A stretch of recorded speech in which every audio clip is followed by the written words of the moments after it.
아주 오래전의 일입니다. 아침 식사에 이 특식으로 핫바가 나왔습니다.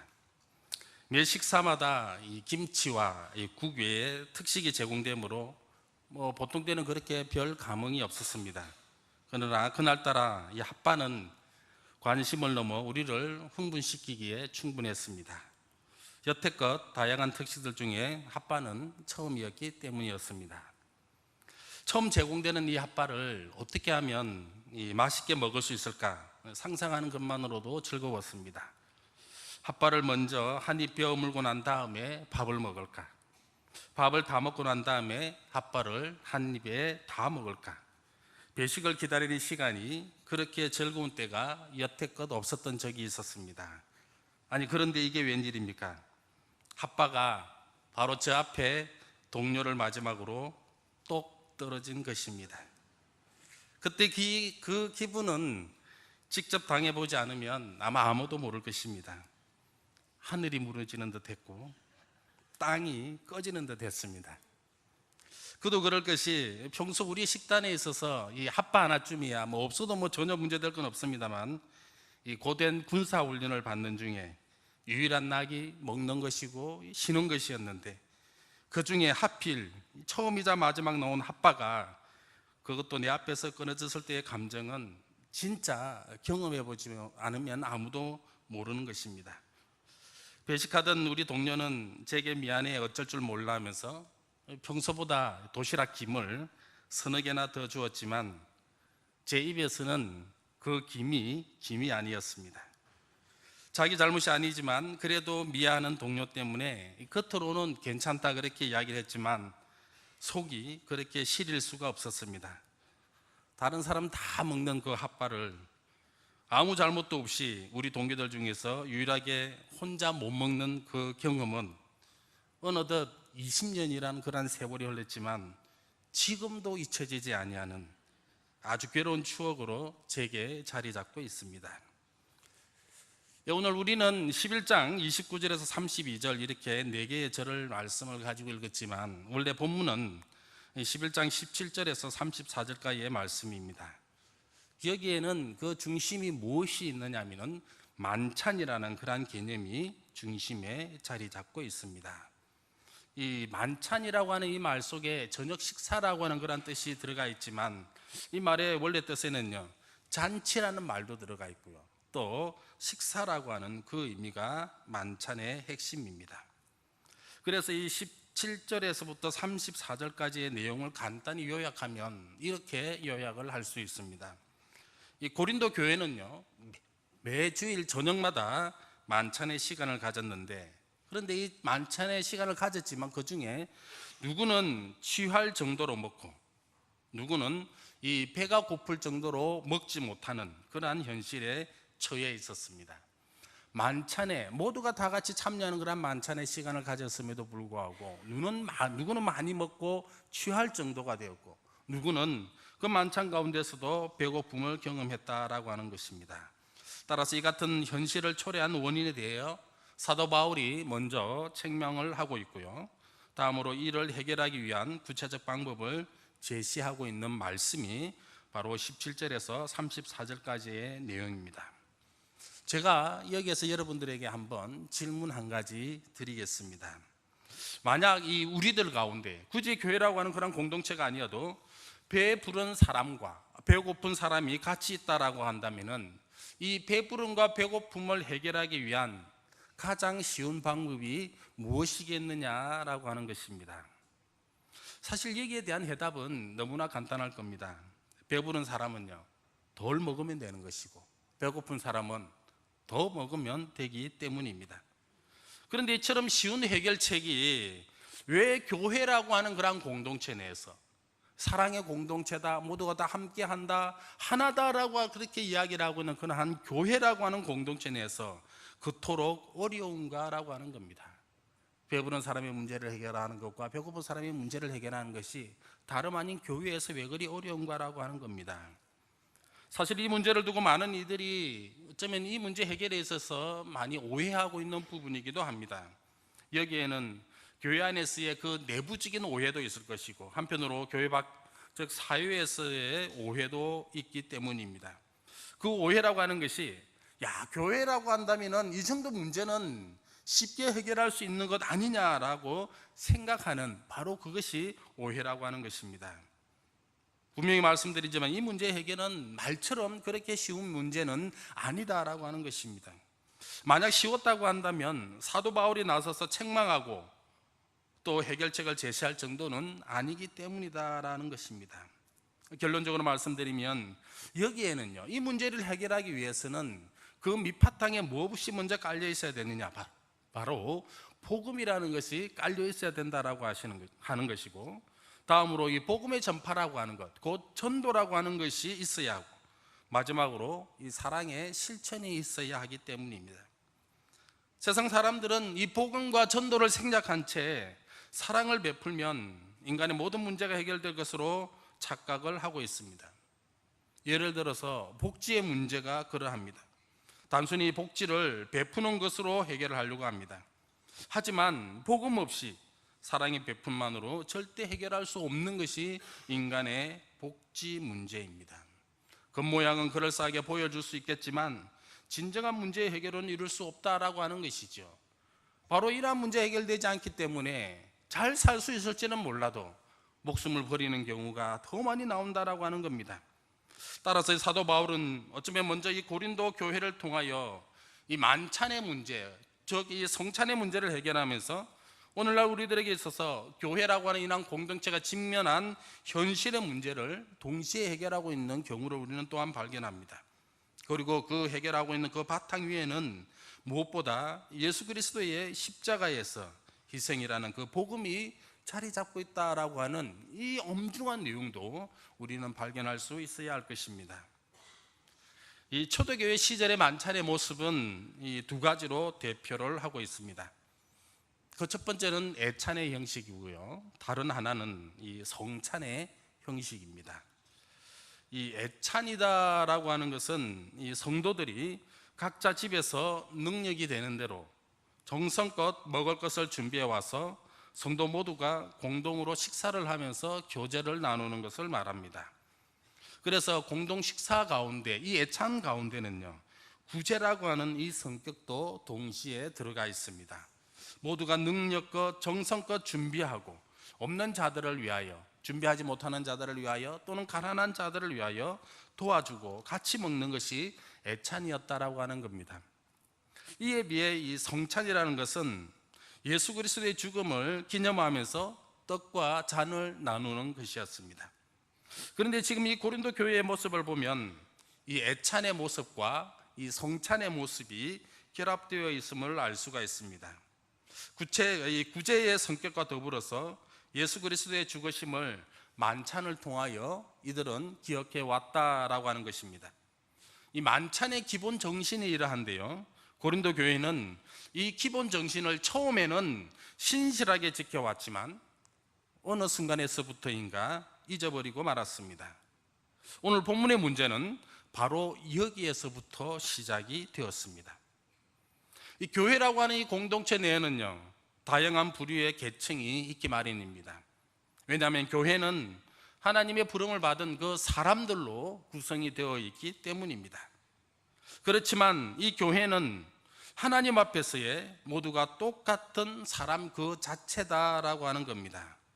그런데 이 고린도 교회에서는 부요한 자와 가난한 자, 부요한 자와 노예 사이에 알 수 없는 벽이 생겼음을 우리는 발견합니다. 그리고 그 벽은 다른 것도 아닌 예배의 현장이라고 하는 이 만찬에서 그 벽의 존재를 드러내고 급기야 그 벽이 높게 세워진 것을 우리는 발견하게 됩니다. 이를 구체적으로 표현한 것이 오늘 우리가 보았던 말씀 가운데요, 20절, 21절의 말씀입니다. 너희가 함께 모여서 주의 만찬을 먹을 수 없으니 이는 먹을 때에 각각 자기의 만찬을 먼저 갖다 먹으므로 어떤 사람은 시장하고 어떤 사람은 취함이라, 이렇게 기록을 하고 있습니다. 20절과 21절의 말씀이 언뜻 지나가는 그런 말씀처럼 보이지만 여기에는 엄청난 차별이 있고 그리고 허물기 힘든 벽이 있음을 우리들에게 분명히 말씀하고 있는 것입니다. 고린도 교회의 부유한 자들이 만찬을 위하여 이 자신의 음식을 가져와서는 모두가 함께 먹거나 또는 가장 이 가난한 자들과 함께 먹어야 하는 것이 당연함에도 불구하고 자기네들끼리 먼저 먹어버렸던 것입니다. 그것도 이 잠깐 맛보는 정도 수준에서의 먹음이 아니고 배불리 먹고요, 나중에는 취할 정도까지 자기네들이 남을 도우려고 가져와서는 자기네들끼리 먼저 먹어버렸다라고 하는 것입니다. 그런데 이것이 그럼 왜 문제가 되느냐라고 하는 겁니다. 그것은 만찬에 있어서 가난한 자들을 기다리거나 가난한 자들에 대한 배려가 없었다라고 하긴 것입니다. 기다리거나 배려하지 않았다라고 하는 것입니다. 부유한 자들은요, 매사에 이 시간을 칼같이 지킬 만큼 그런 여유가 있었지만 가난한 자들과 노예들은 그렇지 않았습니다.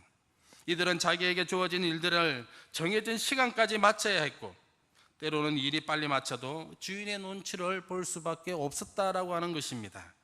그래서 예배 시간은 물론이거니와 공동 식사의 시간, 즉 만찬마저 제때에 참석할 수 없었다라고 하는 겁니다. 모두가 하나다라고 하는 그런 공동체 의식에 살아있다면 이들이 만찬에 늦게 올 수밖에 없는 그러한 이유를 사실 모를 리가 없습니다. 이들이 왜 이렇게 힘든 삶을 살아가고 있는지, 이들이 왜 모임에 이렇게 늦게 올 수밖에 없는지, 어쩌면 이 모든 사실들에 대하여 진짜 몰랐다라고 한다면 이미 교회가 아니라고 말씀드릴 수가 있겠습니다. 하지만 이 같은 사실을 알았음에도 불구하고 고린도 교회의 부유한 자들은요, 가난한 자와 노예들을 기다리거나 배려하지 않았습니다. 공동의 식사였음에도 불구하고 자식이들끼리 먼저 먹어버렸습니다. 그것도 보란 듯이 다 먹어버렸습니다. 결국 느껴온 사람은 먹을 것이 없었고 시장할 수밖에 없게 되었다라고 하는 것입니다. 이 공동체라고 하는 것이 뭔가 대단히 불합리한 행동이나 대단한 불평등과 차별을 통해 구분이 되어지고 분열되는 것은 아닙니다. 거대한 댐이라고 하는 것이 작은 그 물구멍 하나로 인해 무너지듯이 공동체 또한 마찬가지다라고 하는 겁니다. 처음에는 별 생각 없이 자신의 안위와 이익을 추구하다 보니 어느 순간 남들의 사정과 상황이 눈에 보이지 않고 귀에 들리지도 않고 자신의 생각 속에서 사라지게 되었던 것입니다. 별거가 아닌 것으로 생각한 나의 이러한 행동은 공동체를 둘러 쪼개거나 구분하기에 충분했다라고 하는 겁니다. 그리고 이러한 무관심은 이제 하나님 앞에서 별 제의식 없이 계속되었습니다. 그것도 공동체성을 강조하는 그 성찬 앞에서 성찬을 행하는 가운데 있으면서도 보란듯이 공동체를 다 깨우쳐버리고 자기 혼자만이 살아남았다라고 하는 것입니다. 우리가 생각하는 성찬의 진정한 의미가 무엇입니까? 우리는 성찬에 대해서 보통 이렇게 생각을 합니다. 예수 그리스도의 구원 행위, 즉 이 십자가에서 죽음만을 우리는 성찬을 통하여 기억합니다. 그래서 그 십자가 위에서 나를 위하여 찢기신 그 살과 흘리신 피만을 우리는 기억했습니다. 이 때문에 우리는 성찬에서 떡과 잔을 받을 때마다 죄인이 아닌 죄인이 되어서 고개도 들지 못한 채 슬픔 가운데 성찬을 받았던 것이 우리의 지난날의 모습이었습니다. 그러나 다시 한번 말씀드리지만 성찬이다라고 하는 것은 여러 개의 의미 중에 하나가 십자가상에서의 죽으신 그 예수 그리스도를 기억하는 것입니다. 우리는 성찬을 통해 두 번째는 무엇을 생각할 수 있느냐면은 성도 간의 공동체성을 우리는 경험하고 기억하게 됩니다. 먹고 마심을 통해서 성도는 남이 아닌 한 가족이다라고 하는 겁니다. 마치 온 가족이 한 상에 둘러서 이 서로가 기쁨 가운데에 먹고 마시듯이 성찬이라는 것이 그리스도 안에서 하나 된 성도가 서로 먹고 마시는 것이 성찬의 두 번째의 의미다라고 하는 겁니다. 세 번째 의미는요, 성찬을 통하여 성령의 오심에 대한 요청을 우리는 하고 있습니다.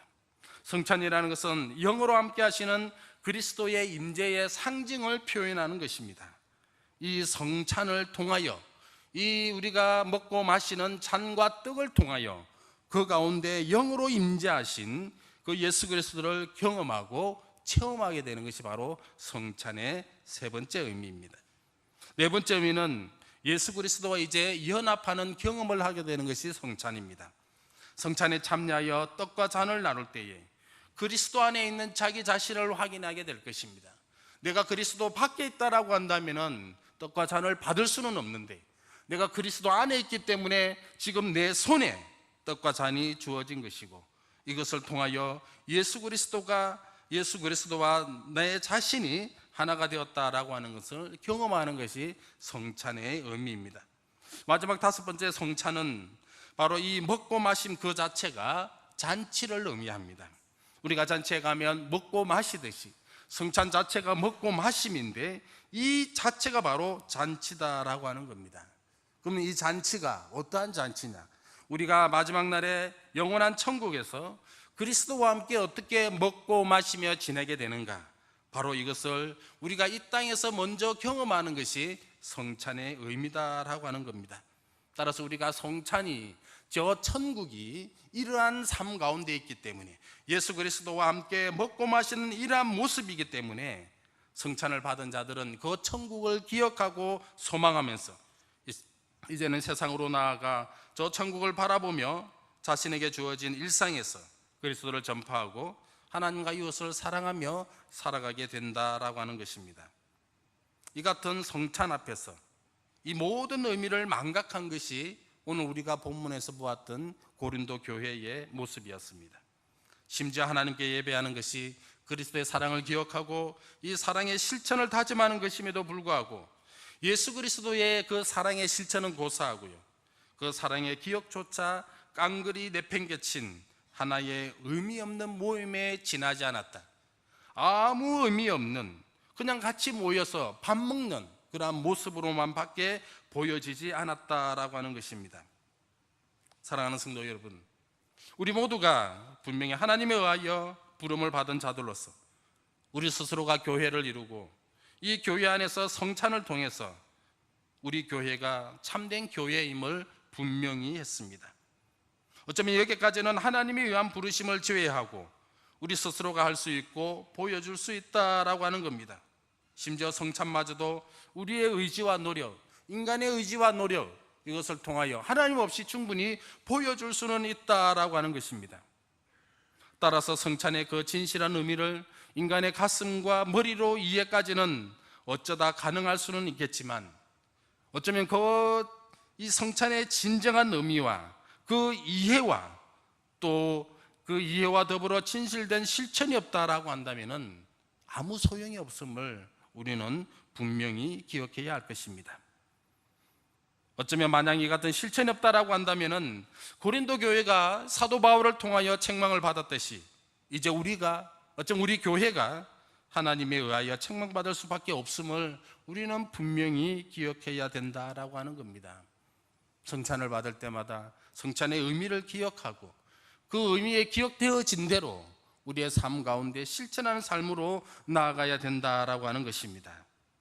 자, 그렇다라고 한다면 성찬의 바른 이해와 더불어 이 하나님의 책망을 벗어날 수 있는 길이 성경에서는 무엇이라고 우리들에게 마지막으로 말씀하고 있습니까? 그것이 바로 33절의 말씀에 나와 있습니다. 33절 말씀에 이렇게 기록이 되어 있습니다. 그런즉 내 형제들아, 먹으러 모일 때에 서로 기다려라. 뭐 대단한 말씀이 있는 것이 아니라 먹으러 모였을 때에 서로 기다려라, 이렇게 말씀하고 계십니다. 어쩌면 오늘 본문의 말씀은 고린도 교회의 문제이기도 하지만 범위를 좀 더 좁혀보면요, 고린도 교회 부유한 자들에 대한 책망의 말씀이 아닐까도 생각을 해봅니다. 부유한 자들은 공동체 내에서 자신이 조금 가진 것이 많다고 해서 항상 책망의 대상이 되는 것에 대하여 불만이 있는 줄 압니다. 하지만 이것도 다시 한번 생각해 보시기 바랍니다. 하나님과 예수 그리스도께서 이 부유한 자들에 대하여 전혀 관심이 없으시고 부유한 자들을 불쌍히 여기시지도 않으시고 심지어 이 부유한 자들의 영혼의 그 구원에 대하여 전혀 마음이 없으시다라고 한다면 이렇게까지 책망할 필요가 있겠느냐라고 하는 것입니다. 하나님께서 부유함을 그들 가운데 허락하시지 않으시고 이렇게까지 책임을 요구하시겠는가라고 하는 것을 아마 먼저 기억을 해야 될 것입니다. 다만 감사한 것은 부요함에 이 모두나 또는 이 부요함의 최소한의 절반을 팔아서 나누라 이런 말씀을 우리들에게 주지 않으셨다라고 하는 것입니다. 아마 이 같은 요구를 이 시대에 동일하게 하셨다면 예수님 시대에 예수님 앞에 나와 고민하며 돌아갔던 그 부자 관원의 심정으로 혹시나 이 예수를 떠나는 자가 생기지 않는다는 그러한 보장은 없을 것임에 틀림없다라고 하는 것입니다. 그러나 우리의 이러한 우리에도 불구하고 사도 바울의 해결책은 이상하리만큼 간단했습니다. 그것은 서로 기다리라라고 하는 이 말이었습니다.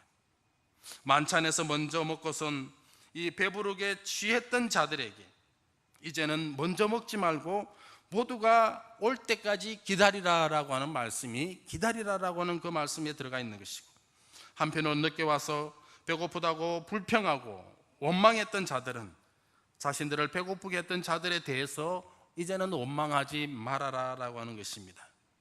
모두가 다 배부른 자나 배고픈 자 모두가 자신의 부족함을 알고 이를 통해서 남 탓이 아닌 이제는 자기 탓으로 돌리라라고 하는 말씀이 기다리라라고 하는 이 말씀에 동일하게 들어가 있다라고 하는 것입니다. 어쩌면 우리는 기다리라고 하는 이 말씀 가운데서 오늘 결론의 말씀을 발견합니다. 그것은 성도의 윤리에 대한 말씀이고요, 이 윤리는 자신의 유익과 이익을 먼저 구하는 것이 아니라 남에 대한, 타인에 대한 유익과 이익을 먼저 구하고 이를 통해 결국에는 교회의 유익이 되도록 하라라고 하는 바로 그러한 말씀입니다. 우리 성도들은 여태껏 윤리에 대한 생각은 어떠한 생각으로 살아왔습니까?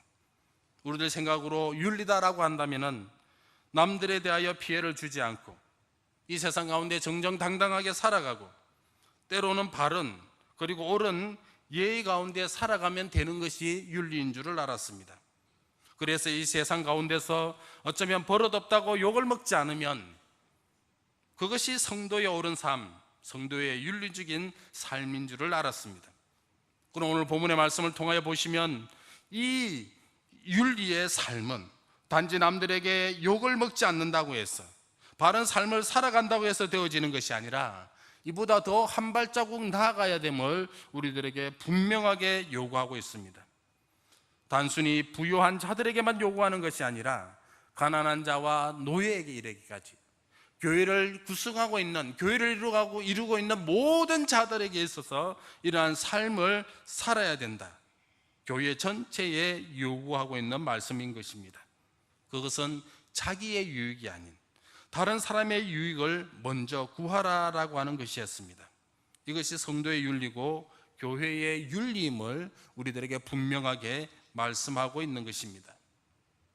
말씀을 마무리하겠습니다. 사도 바울은 고린도의 말씀을 통해서 복음을 위하여 자신의 가지고 있는 모든 것을 버렸다고 고백했습니다. 심지어 먹고 마시는 권리, 즉 사도의 지극히 당연한 권리, 사도라고 한다면 자신이 일하고 노력하여서 먹고 마시는 것이 아니라 사도의 직무를 통하여 자신은 복음을 전하고 대신 교회는 사도를 먹여 살려야 된다라고 하는 그러한 지극히 당연한 권리마저도 버렸다고 고백을 하고 있습니다. 그리고 이같이 실제로 살아가는 사도 바울의 모습이 있었기에, 사도 바울의 모범이 있었기 때문에 사도 바울이 전한 그 복음은 2000년이 지난 지금까지도 변하지 아니하고 그때 전했던 그 복음 그대로의 모습으로 지금 우리들에게까지 전해지게 되었다라고 하는 것입니다. 사도 바울은 이제 우리들에게 이야기를 합니다. 아니, 권고하고 명령을 하고 있습니다. 말씀의 바른 이해와 더불어 바른 신앙 생활과 바른 윤리의 생활을 지금 요구하고 있습니다. 바른 신앙 생활은 어쩌면 예수님의 십자가의 사랑을 기억하고 십자가의 사랑을 실천하는 것입니다. 이것은 어쩌면 복음 전도로 요약이 되어질 것입니다. 그러나 바른 윤리적 생활은 어떠한 모습으로 우리들에게 요구가 되어지고 있습니까? 바로 이 바른 윤리적 생활은 나 아닌 남에 대하여 그들을 이해하고 그들을 품어주고 그들의 형편을 돌아보고 결국에는 그들의 이익을 나의 이익보다 앞서고 많아지도록 하는 것이 성도들의 윤리의 모습이다라고 하는 것입니다. 그리고 어쩌면 이러한 모습은요, 우리가 여태껏 우리가 찬양 가운데 불러왔던 내가 손해보지 않고서는 남을 사랑할 수 없다라고 하는 것, 내가 손해볼 때에 진정으로 남을 위할 수 있고 남을 사랑할 수 있다라고 하는 바로 그러한 실천적 요구의 모습까지도 우리들에게 나타나 있다라고 하는 것입니다. 이것이 어쩌면 복음 전도자의 삶의 태도라고 요약을 할 수가 있겠습니다. 사랑하는 성도 여러분, 우리는 이 신앙의 선배들로부터 결코 흐트러지지 않은, 오히려 갈수록 뚜렷하고 분명한 복음을 전해받았습니다. 이는 그들이 목숨까지도 버리는 실천이 있었기 때문에 가능했다라고 하는 것입니다. 복음 전도와 복음 전도자의 삶의 태도가 아주 구체적으로 나타났기 때문에 우리들에게 이 복음이 원래 순수한 복음 그대로 전해질 수 있었다라고 하는 것입니다. 이제 이 복음을 우리가 흐려지지 않도록 흐트림 없이, 그리고 다음 세대에 그대로 전해야 할 책무 앞에 이제 우리는 서 있습니다. 저와 여러분들은 이 책무를 이제는 어떻게 완수해 가시겠습니까? 그것은 복음을 전하기 위한 우리의 대단한 노력 가운데 완수되어지는 것은 아님을 우리는 알아야 할 것입니다. 대단한 복음 전도의 그러한 행위가 우리들 가운데 있어서 이것을 통하여 전해지는 것은 결코 아니다라고 하는 것입니다. 너무나 작고 미약하고 미비할지는 모르지만 오늘 우리에게 주어진 말씀 가운데 기뻐함의 순종으로 살아가는 가운데 완수되어지는 것이고, 이 세상에서의 성도의 윤리를 몸소 실천하며 살아가는 가운데에 전해지게 된다라고 하는 것입니다. 대단한 복음 전도의 모습이 우리들 가운데 있어야 되는 것이 아니라 오늘 또 말씀대로 살아가고 있는 바로 그 삶의 모습 가운데서 이것으로도 우리는 복음을 충분히 증거할 수 있다라고 하는 것입니다. 우리의 작은 실천 하나하나를 통해서 교회에 덕을 끼침이 흐려짐 없는 복음의 진정한 사명의 완성임을 기억하고 살아가는 저와 여러분들이 되시기를 주님의 이름으로 축원드립니다. 우리 오늘 주신 말씀 생각하시면서 기도하도록 하시겠습니다. 나는 예수 그리스도의 사랑을 받았습니까?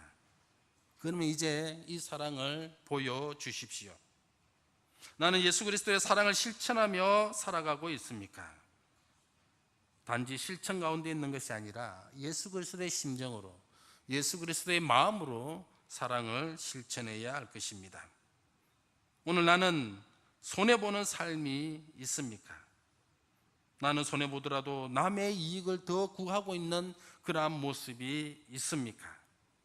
흐려짐 없는 복음의 이 전달의 사명 앞에 내가 손해보지 않고, 내가 참으로 여러 가지 어려움 당하지 않고, 남들의 이익을 구하지 않고 되어지기 힘듦을 기억하시고, 오늘 이 아침 말씀 생각하며 기도하시고, 뿐만 아니라 각자가 가지고 오신 모든 기도의 제목 이 아침에 하나도 남김없이 다 하려고 자유롭게 돌아가시기 바랍니다. 기도하시겠습니다. 사랑과 은혜가 충만하신 우리